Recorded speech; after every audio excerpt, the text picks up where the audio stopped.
Channel Cerdas Bisnis dan Properti ini dipersembahkan oleh inacademy.id.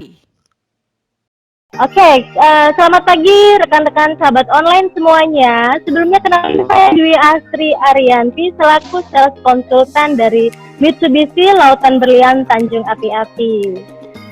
Di sini saya nggak sendiri, tapi saya ditemani dengan wanita cantik, muda, dan berprestasi. Dia sahabat lama saya sejak tahun berapa? 2006 ya? 2006 2007 ya? 2006, betul. Dengan Ibu Endang Wasyati Wirono SE MH.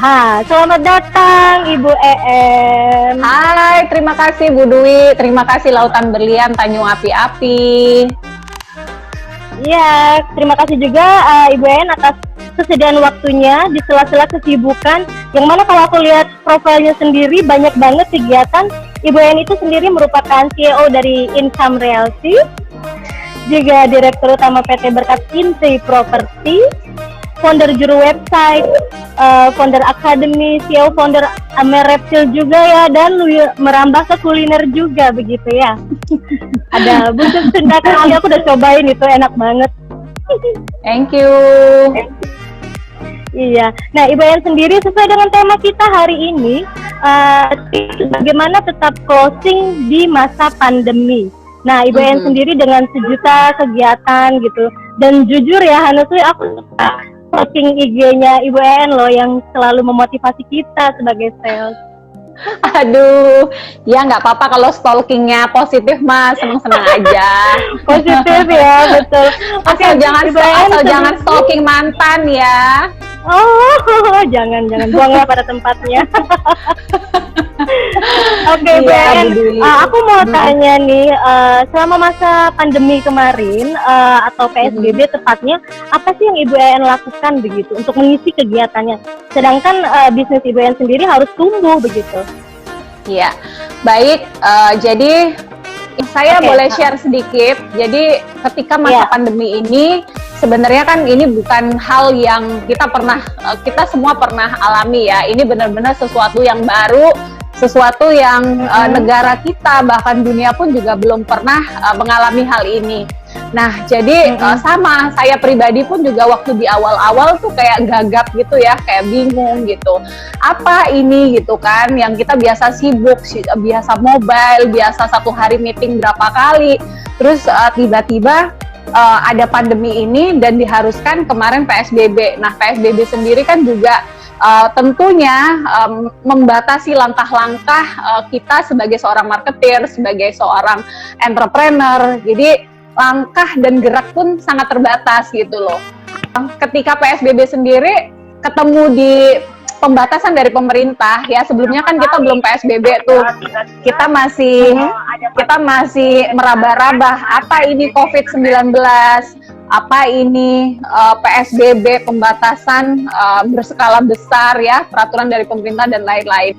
Nah, tapi setelah akhirnya cooling down, saya menata mindset, saya menata mental saya bahwa ya inilah realitanya gitu loh. Ini adalah keadaan yang tidak bisa tidak kita hadapi. Nah, selama pandemi ini, selama PSBB, kemarin kita sempat kantor itu work from home.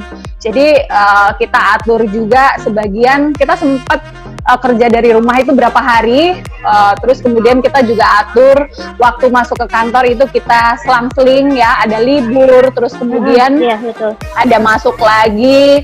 Tapi dengan adanya pandemi, apalagi PSBB yang diperlakukan oleh pemerintah, malah justru ini men-trigger untuk saya itu belajar lebih banyak gitu loh, dan banyak waktu tentunya seperti itu. Jadi betul-betul kita manfaatkan untuk mengupgrade diri lah, belajar dari banyak sumber, kita belajar dari banyak webinar yang ada seperti itu. Nah, kalau dari perusahaan sendiri, ya pada saat PSBB kita tentunya membatasi untuk bagaimana kontak langsung dengan customer seperti itu, dan tetap mengikuti protokol dari COVID-19 yang ditetapkan oleh pemerintah. Seperti itu, Ibu Dwi. Betul sekali. Tetap kita harus melakukan tindakan lain, action lain begitu, tetap komunikasi dengan konsumen ataupun rekan-rekan kerja yang dengan menggunakan teknologi seperti Zoom begitu ya Bu En ya. Ya, betul. Terima kasih sekali. Nah, terus balik lagi kalau kita di dunia sales nih begitu ya, Bu En. Pernah nggak sih Ibu En menghadapi penolakan dari customer begitu? Seperti contoh, kalau Ibu kan di real estate ya, di properti ya begitu. Ya. Bagaimana Ya, cara kita menanggapi itu? Ya, pasti ya, namanya seorang marketeers, namanya kita sebagai seorang sales, sebagai seorang tenaga penjual, itu tuh nggak mungkin banget kalau kita tuh nggak pernah ditolak orang, ya kan? Itu tuh ngimpi Pasti, banget betul. gitu. Jadi saya juga memulai karir saya itu betul-betul dari sales dari bawah. Jadi inget banget dulu saya zamannya di financial advisor itu dari gaji saya 800.000 ya kalau boleh cerita. Ya pasti ada penolakan, terus kemudian mau buat janji juga sometimes orang sibuk gitu kan. Ya tapi saya sebagai seorang sales saya nggak boleh menyerah gitu. Saya harus lebih kenceng gitu kan dari penolakan yang dilakukan oleh si customer. Nah, saya biasanya pakai 5 metode ya ketika menghadapi sebuah keberatan atau objection. Nah, ini teman-teman catat ya. Ada yang namanya reverse method ya. Jadi metode di mana mencoba melihat sisi keberatan prospek.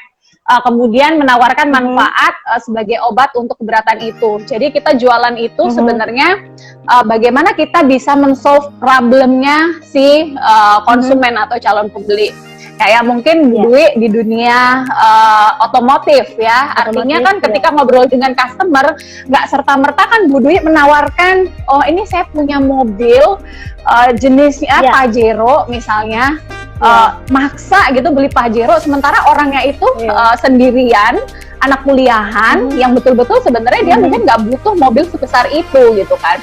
Jadi akan lebih baik ya kita akan lebih baik kita tuh mendengarkan si calon konsumen atau calon pembeli ini butuhnya apa gitu kan. Kalau dia memang hanya sendiri, anak kuliahan, mungkin dengan tipe mobil yang lebih kecil, dia hanya butuh sampai di situ gitu. Sementara ketika ketemu dengan keluarga yang lebih besar, keluarga yang mempunyai anak 4 atau 5, nah dia cocok dengan mobil yang tipe family seperti itu. Nah mungkin hal-hal ini yang mungkin teman-teman sales harus perhatikan.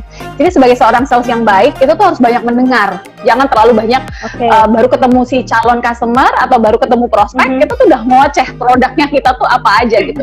Dan pada akhirnya ya mereka merasa bahwa ini sales tuh egois banget gitu loh. Lu jualan produk tanpa lu tahu kebutuhannya gue, seperti itu.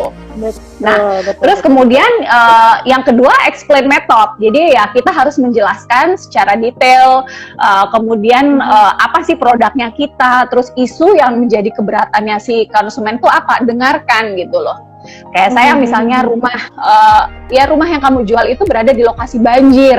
Nah kita berusaha mengeksplain dan kita juga tidak, maksudnya sudah tahu itu daerah banjir, tapi kita masih ngotot itu nggak banjir gitu. Nah itu namanya juga kelewatan gitu kan. Maksudnya memang suatu fakta ya kita nggak boleh counter back dengan hal-hal yang memang jadi sesuatu yang bohong seperti itu.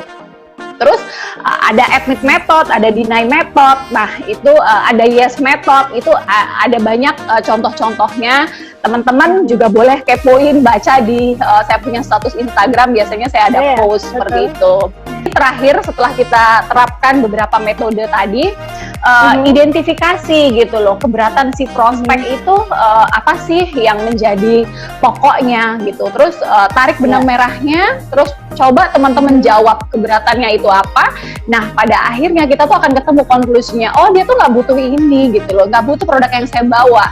Ya kayak mungkin saya dan agen-agen saya jualan ke orang yang baru menikah, tapi kita jual rumah yang kamarnya 5 gitu kan, 1 over budget, 2 dia juga akan over cost gitu kan, terus kemudian duitnya juga nggak cukup, jadi gimana mau beli gitu kan. Harusnya dia bisa mengidentifikasi ya kalau dia kalau dia baru menikah, dia masih pasangan muda atau dia memang masih single, ya tawarkan tipe rumah 36, tawarkan tipe rumah yang sesuai dengan kebutuhannya si calon pengguna jasa atau calon pembelinya kita. Seperti itu Bu Dwi. Betul sekali. Jadi kalau saya tarik kesimpulan, jadilah pendengar yang baik, kenali kebutuhannya, kenali juga customernya begitu, dan jangan over promise begitu ya.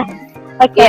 Terima kasih loh Ibu En. Untuk next, aku mau tanya lagi, Iya. Selama menjadi entrepreneur begitu, pernah nggak Ibu En merasakan berada di titik nol selama berkarir begitu? Dan apa yang dilakukan Ibu En? Oh iya pasti. Jadi saya juga ada menulis juga di sosmed saya bahwa nggak ada manusia itu yang nggak pernah down, nggak ada manusia itu yang nggak pernah capek ya. Apalagi kita seorang sales, ada di masanya kita tuh udah bener-bener kayak kita di dunia real estate udah kasih showing beberapa rumah gitu kan, udah sampai mungkin lebih dari 10 rumah. Kok nggak closing gitu ya. Terus kemudian sama kayak Bu Dwi juga kan udah mungkin udah nunjukin mobil, jenis-jenis mobil dan lain-lain, tapi kok nggak nyantol juga, malah dia beli ke toko lain atau ke vendor yang lain. Betul. Nah menurut saya sih ya down boleh, tapi nggak boleh terlalu lama. Kalau bicara saya pernah ada di titik terendah, nggak pernah gitu loh. Jadi saya memulai entrepreneur itu juga nggak langsung mulus-mulus ya, nggak kayak sekarang. Mungkin semua orang mau cari rumah, cari perusahaan kami gitu. Di awal-awal meniti karir, di awal-awal saya memulai bisnis di bidang real estate itu saya memulai benar-benar dari nol, bahkan baca sertifikat pun saya juga nggak tahu gitu kan. Nah di 1 tahun sampai 1,5 tahun pertama itu kok masih sepi orang cari properti ke saya, dan kota Palembang pada saat itu belum teredukasi dengan baik bahwa cari properti itu via agent itu lebih gampang, fee-nya juga tidak mahal seperti itu. Nah pada tahun 1,5 tahun pertama itu di 2008 itu kan kita krisis ya, jadi kita mau bukan 2008, setelah 2009 1 tahun 1,5 tahun berikutnya itu saya mau ngebayar listrik, mau ngebayar overhead kantor itu aja berat gitu loh. Nah pada saat itu saya ngerasa kayaknya saya tuh nggak cocok gitu ya jadi seorang entrepreneur. Saya mau jadi pegawai bank lagi aja gitu kan ya, at least mungkin kepala cabang masih dapat lah gitu kan, mungkin balik ke Danamon masih diterima, at least jadi kepala cabang ya jadilah gitu kan. Tapi saya pada saat itu review gitu ya, oke capek gitu kan, terus udah memulai sejauh ini kok kayaknya belum ada hasil gitu. Nah saya berceritalah sama ibu saya, terus kata ibu saya, kalau lu memulai dari nol lagi, memulai usaha yang baru lagi, atau mungkin menjadi seorang employee lagi, ya artinya nggak ada beda gitu loh, dan kamu akan memulainya sama dari nol kembali gitu. Nah pada saat itu saya berpikir, saya mencoba menata hati, dan saya ajak ngobrol diri saya bahwa ayo kita sama-sama lewatin ini semua.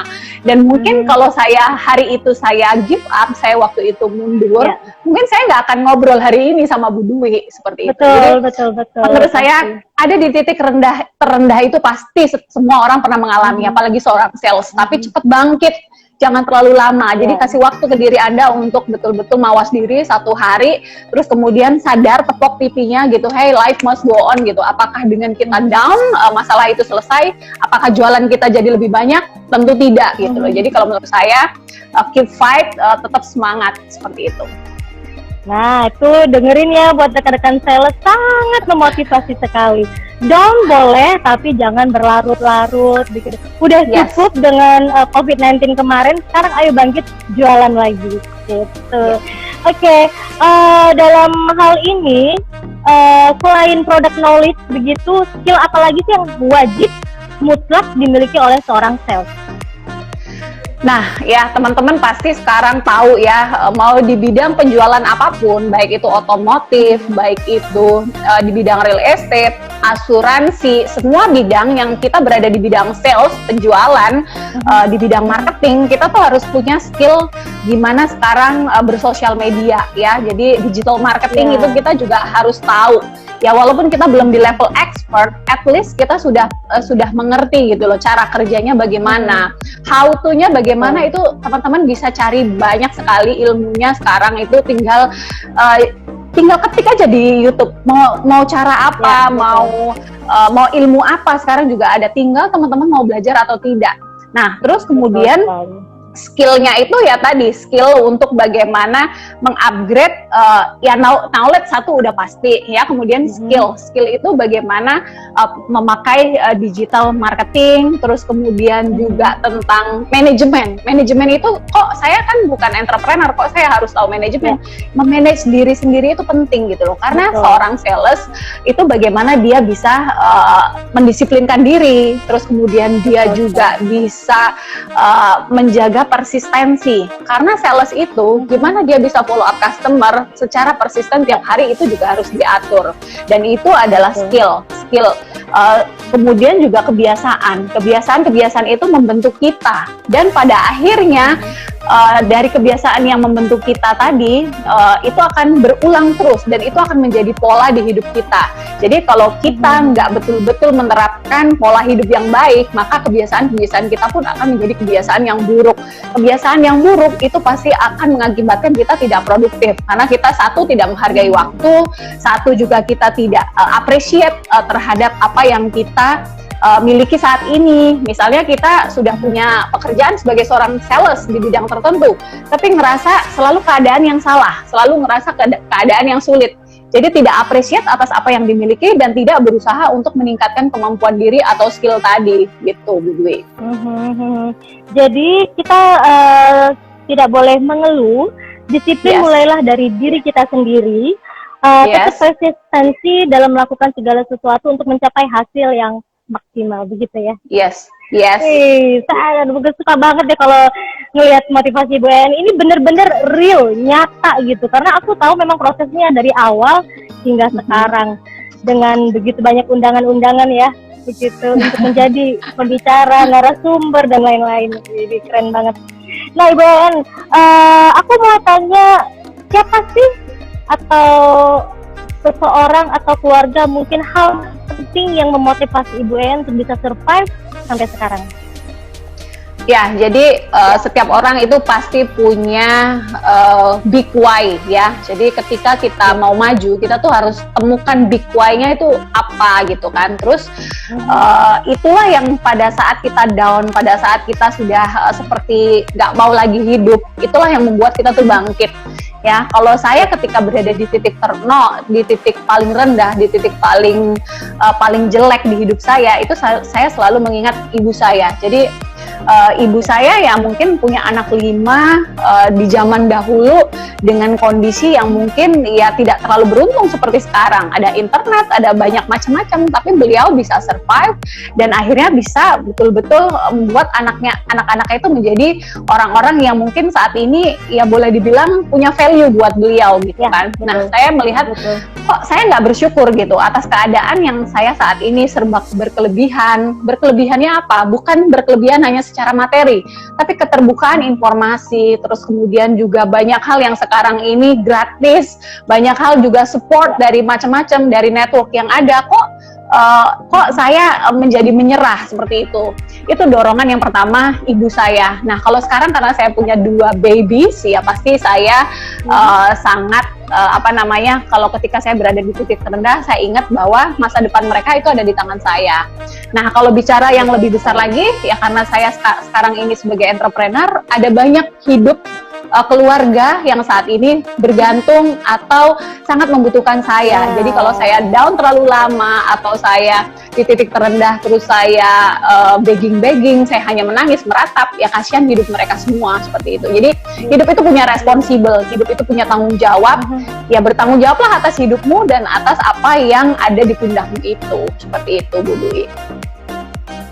Bagaimana saran Ibu En terhadap kami sales?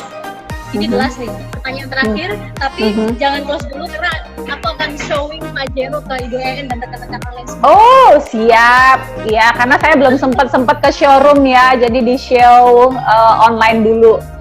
Ya, saran apa tadi Bu Dwi? Saran buat kita tim sales agar tetap bisa closing di masa pandemi. Oke, jadi yang pertama, mindset dulu teman-teman sales. Jadi kita tuh jangan panik ya, kita boleh hati-hati, tapi jangan sampai menjadi paranoid ya. Jadi yang pertama kali adalah mindset. Mindsetnya gimana? Sebagai seorang sales ya kita harus terima keadaan bahwa dunia ini udah nggak sama lagi gitu loh. Jangan berharap kita akan melakukan hal yang sama seperti sebelum pandemi ya, sebelum ada COVID-19. Jadi teman-teman tuh harus betul-betul realistis gitu loh. Jadi mindsetnya betul-betul di-switch bahwa saat ini tuh ya kita kondisinya begini gitu loh. Jangan berharap untuk bisa sama seperti sebelum pandemi. Nah yang kedua, bagaimana setelah mentalnya kita set up, tadi mengupgrade skill. Skill itu ada banyak ya. Kalau teman-teman sekarang mungkin baru tahu gimana buat akun Instagram. Sekarang ada banyak lagi ilmu-ilmunya, gimana bisa berjualan dari Instagram, bagaimana bisa pakai digital marketing atau di sosial media itu lebih expert, cari ilmunya. Terus kemudian juga teman-teman yang pasti kondisi saat ini adalah memperbaiki list database. Kalau pasti kemarin kan teman-teman sibuk sekali sebelum pandemi ya. Jadi mungkin database-nya agak kececeran, database-nya tidak rapi. Ya teman-teman rapikan gitu kan. Kalau yang ada di dunia otomotif ya klasifikasikan gitu kan. Oh ini adalah customer corporate, ini adalah customer personal, ini adalah customer dengan berbagai macam background. Silakan diklasifikasi. Nah dari klasifikasi ini akan memudahkan teman-teman memilah saya itu boleh menawarkan yang mana sih. Terus kemudian yang berikutnya, jangan lupa untuk rajin-rajin menyapa klien. Ya, saat ini adalah saatnya kita itu berempati. Ya, berempati itu just say hi Pak, apa kabar? Semoga selalu sehat, semoga bisnisnya baik, semoga kita semua selalu dalam lindungan Tuhan. Nggak semata-mata ketika menyapa si calon customer atau calon pembeli itu, kita tuh jualan gitu loh. Ya, just say hi, menanyakan kabar, itu sesuatu yang valuable, sesuatu yang benar-benar dibutuhkan oleh para customer atau calon pembelinya kita, atau mungkin sudah existingnya pembelinya kita gitu kan, mereka akan sangat seneng disapa ya. Jadi jangan ujuk-ujuk broadcast, ujuk-ujuk kirim flyer, ujuk-ujuk nggak kenal sudah kirim tipe mobil ya. Ingat teman-teman bahwa membeli itu adalah mengkonversi keyakinan. Ketika si calon pembeli itu yakin dengan Anda, percaya dengan Anda, dia baru akan beli produk Anda. Tapi kalau baru kenal, saya garansi dia nggak akan beli sama Anda ya. Dia akan review ini siapa salesnya gitu loh. Terus bagaimana pelayanannya, sejauh mana dia menguasai produk, sejauh mana dia bisa menjawab kebutuhan saya, seperti itu. Terus yang berikutnya ya tetap harus rajin-rajin menabur. Menabur itu apa? Ya buat konten yang bagus di sosial media. Terus kemudian rapikan caption yang selama ini mungkin di sosmednya masih tukang curcol, tukang galau, tukang resah. Coba dirapikan. Karena teman-teman pakai sosial media itu untuk sesuatu yang betul-betul bermanfaat. Karena sosial media itu benar-benar dahsyat untuk di kondisi saat ini. Karena kan kontak langsung kan udah susah ya, udah jarang gitu. Jadi teman-teman bisa membranding diri teman-teman itu siapa. Kalau memang Anda adalah sales mobil, ya brandinglah Anda sebagai seorang sales mobil yang baik. Berikan tips-tips, berikan informasi, ya nggak melulu selalu jualan produk Anda gitu. Orang juga capek tiap hari dijualin gitu kan, bisnis lagi nggak bagus, tiap hari Anda kasih produk gitu. Jadi betul-betul gunakan sosial media itu untuk membranding diri Anda. So once dia ada kebutuhan atau dia akan mereferensikan ke teman-temannya, dia akan ingat, oh Dwi Asri itu pokoknya lautan berlian, gue cari Dwi Asri gitu. Nah, orang beli rumah, saya akan cari Ibu Endang gitu kan. Ya, jadi hal-hal yang seperti ini yang kadang-kadang teman-teman lupa. Jadi jualan secara kasar gitu, hard selling. Sekarang udah nggak zaman, kita harus soft selling seperti itu. Ya, jadi gitu, terus lakukan pendekatan, say hello sama konsumen, branding diri sendiri dulu, nggak melulu tentang menjual produk, tapi just say hello itu lebih baik gitu kan. Yes, betul. Nah, wow, seru banget pembicaraannya Ibu En. Nah, kalau tadi kita sudah bicara mengenai motivasi, mungkin tadi sepanjang kita live ada yang bertanya, mungkin bisa Tadi ada yang bertanya di waktu live sama si IG-nya yang satu di Lautan Berlian TAA, dia tanya gimana tips sukses ya. Jadi sukses itu kadang-kadang orang ngelihatnya hanya yang nampak di permukaan, teman-teman. Jadi saya pesen bukan saya sudah lebih sukses, enggak, tapi mungkin saya melangkah sudah lebih duluan gitu aja. Jadi sukses itu nggak ada yang pakai ya, definisi sukses itu juga relatif ya. Ada orang yang merasa mungkin di titik ini dia sukses, ada juga yang mungkin di titik tertentu dia juga belum sukses. Nah, kalau menurut saya sih ya seberapa banyak kita itu bisa bermanfaat. Terus kemudian juga gimana tips biar sukses itu ya harus persisten, harus setia gitu sama proses. Gak bisa ujuk-ujuk mau jadi mau jadi sales hebat. Tapi kalau Anda saja tidak disiplin dan tidak tidak patuh terhadap apa yang mungkin kalau kantor targetkan Anda buat satu hari ketemu 10 kontak atau at least dapat 10 leads, tapi kalian nggak lakukan, jangan harap kalian bisa closing banyak seperti itu. Jadi intinya sukses itu nggak nampak seindah yang di permukaan, ada banyak yang harus dibayar di bawah karang-karang yang membentuk orang itu lebih kuat. Nah itu ada yang namanya kurang tidur, ada yang namanya haus belajar, ada yang namanya berkorban untuk meninggalkan anak, ada yang namanya dia harus berkorban untuk waktu dengan keluarga kurang, dan itu semua harus dibayar. Jadi pengorbanan itu tidak hanya materi, tapi fisik, perasaan itu juga bagian dari pengorbanan. Seperti itu. Jadi kalau menurut saya sukses itu jangan ngimpi kalau sukses itu segampang membalikan telapak tangan. Kenapa nggak banyak? Betul.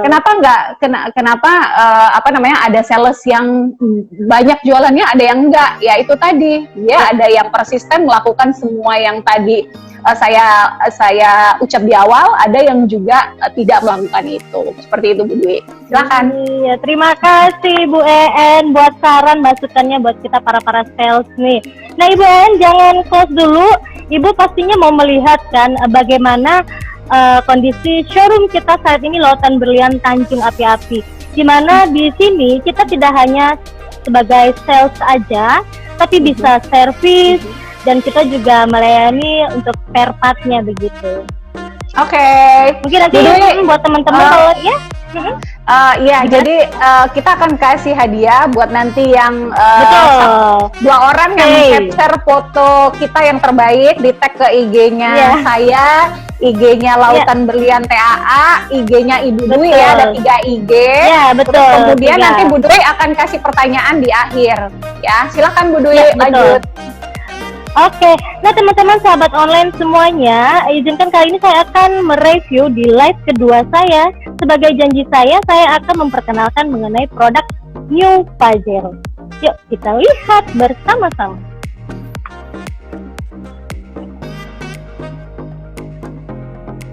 Wow, warna putih ya begitu. Ini Pajero kita warna putih mutiara, dia cakep banget. Dan very luxury pastinya. Boleh kita lihat dari tampak depan. Oke, di sini saya akan jelaskan New Pajero Dakar 4x2.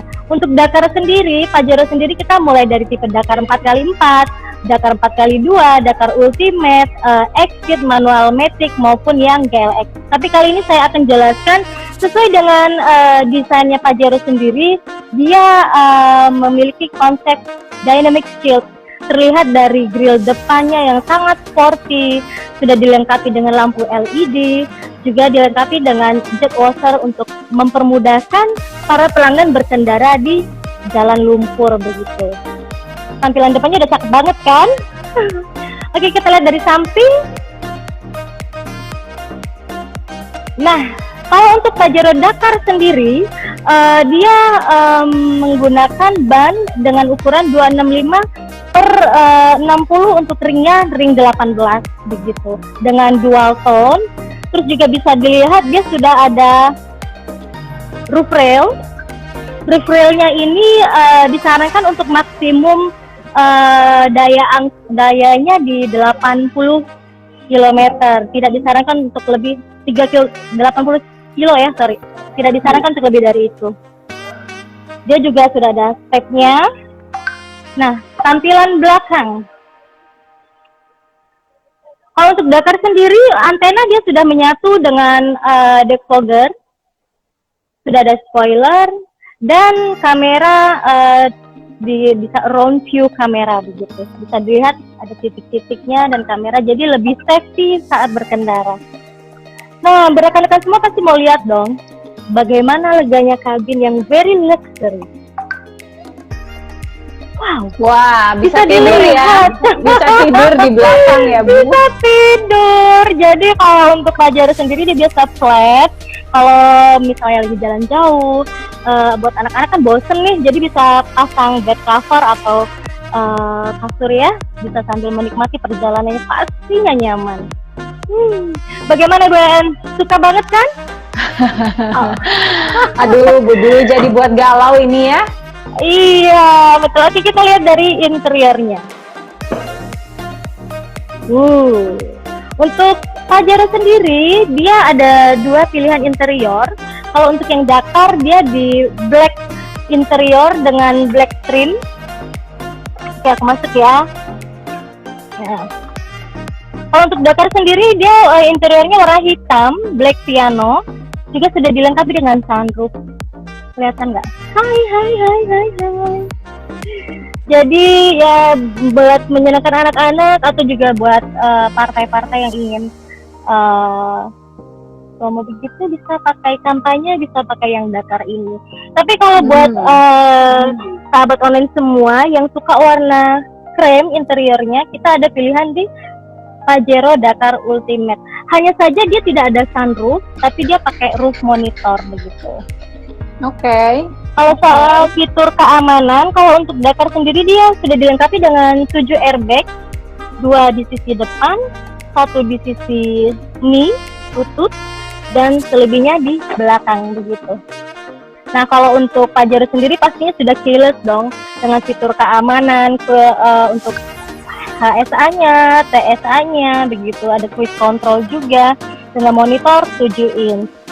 Dan Pajero sendiri dia satu-satunya mobil SUV di kelasnya yang memiliki 8 kecepatan otomatis.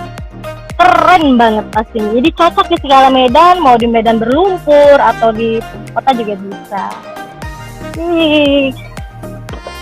Kalau di Lautan Berlian itu mobil yang lebih kecil, mobil apa ya Bu Dwi ya? Kalau kita untuk yang smallnya dia masih main di MPV, di Expander. Oh, Expander. Oke, Ya, Expander di angka Expander berapaan ya? pinter bener. Mulai dari 257 up begitu. Banyak tipe. Untuk tanya-tanya bisa hubungin saya pastinya. Oke, siap. Oke Ibu En, ini sepintas mengenai Pajero-nya. Nah, mungkin kalau ada yang akan bertanya akan kita jawab di akhir sesi ya begitu. Jadi tetap stay tune. Nah, kali ini saya akan memperkenalkan di frontliner saya. Ya. Beginilah showroom kebanggaan saya pastinya. Di sini ada frontliner kita dengan Ibu Ruli yang siap melayani dengan sepenuh hati. Halo Ibu Uli. Oke, di sini saya juga akan menunjukkan mengenai ruang servis, juga ruang tunggu servis begitu. Follow me. Semua pakai face shield ya, jadi betul, sesuai dengan peraturan new normal kesehatan, ya. betul. Jadi jangan khawatir, tetap safety kalau datang ke Lautan Berlian Pancing, hati-hati. Nah, ini ada ruang tunggunya. Jadi kalau konsumen mau dealing bisa di sini. Kita juga mulai dari pintu masuk, dari security sudah disambut dengan standar protokolnya kesehatan begitu. Oke. Nah, di sini ada ruang servis kita. Saya perkenalkan. Ya. Di sini ada Bapak Salim dan Bapak Henry begitu. Kebetulan lagi istirahat mungkin ya Pak ya. Satu mobil juga sudah mulai banyak dikerjain ya. Jadi di sini kita semua sudah menggunakan standar protokol kesehatan begitu ya. Apa yang Pak Salim lakukan pada saat menerima konsumen? Dengan caranya tidak bersalaman. Pasti. Pasti menggunakan alat pengaman. Facial, betul. Jadi buat para pelanggan yang ingin servis ke Lautan Berlian, jangan khawatir, kita semua safety dan sebelum masuk kita udah dicek suhu ya, begitu. Nah, rekan-rekan online semuanya, kali ini saya nggak sendiri, saya akan ditemani. Perkenalkan ini dengan Bapak Johan. Hai Pak Johan, salam kenal. Halo Pak Johan, ya salam kenal Ibu En katanya. Pak Johan, saya mau tanya nih, untuk di TAA sendiri, pelayanan apa yang diberikan begitu selain salesnya begitu?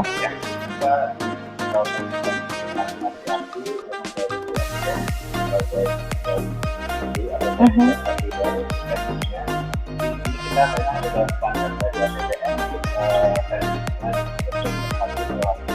untuk sebagai sosial tools yang memang untuk sistem servis untuk menangani secara kesehatan luar baru dari Jadi sudah lengkap di sini alat-alatnya ya Pak ya.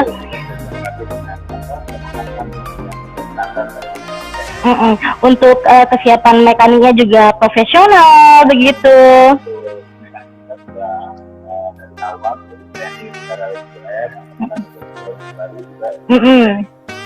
Sambil jalan sedikit kita lihat ke ruangan servisnya begitu. Hai Nah, Pak Johan sendiri, saya mau tanya, Jejak Aisyah. benefit apa sih yang didapat oleh konsumen pada saat kita servis di Lautan Belian Tanjung Api-Api? Oh ya, itu di Lautan Belian Tanjung Api-Api untuk setiap customer kita pertama yang mendapatkan layanan utama dari kita. Yang pertama yang datang ruangan di rumah saya dengan baik oleh tim servis. Kita pekerjaan kendaraan dan juga servis sesuai standar dari APBN. Yang kami siapkan tentang Ruang tunggu. yang standar. Oh, penasaran ya rekan-rekan online ya, ingin lihat bagaimana kenyamanan ruang tunggu di Lautan Belian Tanjung Api-Api. Di Lautan Belian Tanjung Api-Api juga kita nanti di ruang tunggu disiapkan Snack pastinya. yang juga bersama dengan Iya. makan siang dan siapkan makan siang. Wih, enak banget sambil nunggu dapat wifi, dapat snack, dapat makan siang gratis pula. Setiap kendaraan yang masuk di sini itu dilakukan pencucian. Oh, setelah servis ya Pak ya. Jadi masuk bersih, keluar lebih bersih lagi dong. Pasti. Pak Johan, terima kasih. Kita masuk ke dalam, tapi sebelumnya kita cuci tangan dulu karena kita mau interaksi dengan konsumen.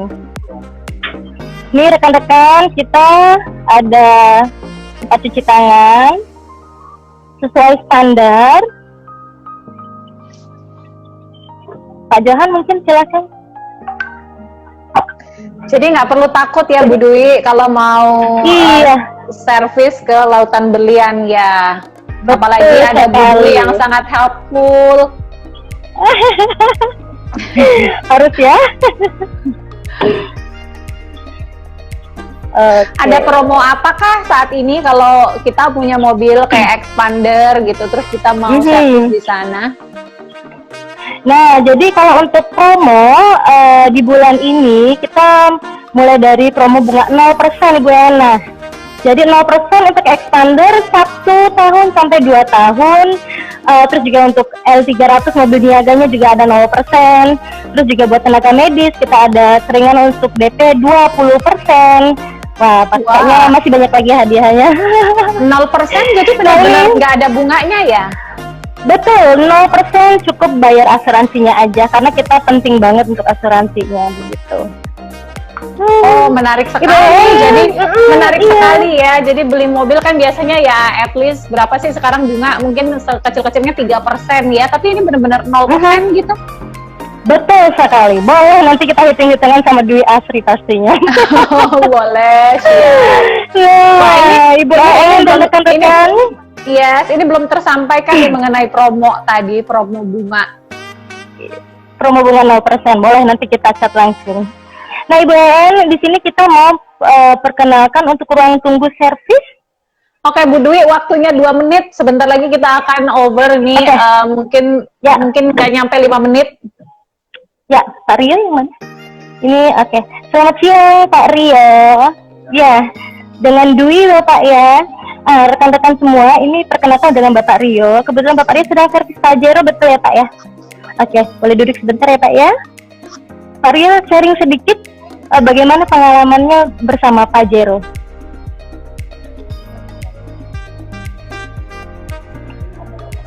Nyaman ya Pak ya? Sudah berapa lama pakai Pajero-nya Pak? 4 tahun, wow, 4 tahun dia masih setia dengan Pajero pastinya ya. Untuk ruang tunggu servisnya sendiri bagaimana Bapak? Nyaman ya Pak ya? Tadi sudah disajikan snack ya Pak ya?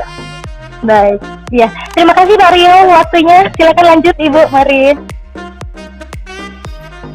Nah, rekan-rekan, selain ruang tunggu servis yang full AC, full wifi untuk internet, kita juga ada ruang tunggu untuk smoking areanya. Bisa dilihat dengan view-nya yang sangat cantik sekali. Bisa melihat view-nya, ada LRT mungkin buat para tamu dari luar kota. Biasanya suka banyak foto-foto di sini, Ben. Oh, Tuh, di situ iya, ada nice spot ya. ada view-nya LRT begitu. Iya. Wah, keren sekali tuh bisa melihat LRT begini lewat. lah. Iya, betul sekali. Jadi sudut favoritnya para customer di sini. Oke, Ben. Sambil Ada yang kita tanya nih Bu Dwi, ada yang nanya nih ya, Lancer, apa itu? Apa itu? Lancernya belum keluar yang terbaru ya, Lancer. Oh iya, betul. Kalau Mitsubishi Lancer untuk saat ini belum ada info untuk keluar model terbarunya. Sambil mungkin teman-teman kalau ada yang mau tanya boleh. Boleh, kalau ada yang mau tanya sebelum mungkin mau di-close ya Bu Dwi ya. Ya, nanti ini udah sesi terakhir kita untuk tanya jawab. Selain itu kita akan bagi merchandise begitu dari Mitsubishi. Boleh mungkin pertanyaan dari Bu Dwi sekarang. Dari aku ya. Iya. Oke, sambil jalan ini aku mau giveaway buat kalian yang udah stay sampai akhir. Terima kasih. Aku mau ajukan pertanyaan. Oke. Di manakah letak alamat Mitsubishi Lautan Brion yang lagi live saat ini? Ayo, gampang banget kan? Yang nyimak tadi pasti tahu. Bu Dwi, Ayo, silakan dijawab ya. Bu Dwi tinggal 20 detik, boleh closing? 22 detik lagi. Oke. Yaudah, nanti kita akan lanjutkan lagi untuk live-nya. Terima kasih teman-teman ya. Channel Cerdas Bisnis dan Properti ini dipersembahkan oleh inacademy.id.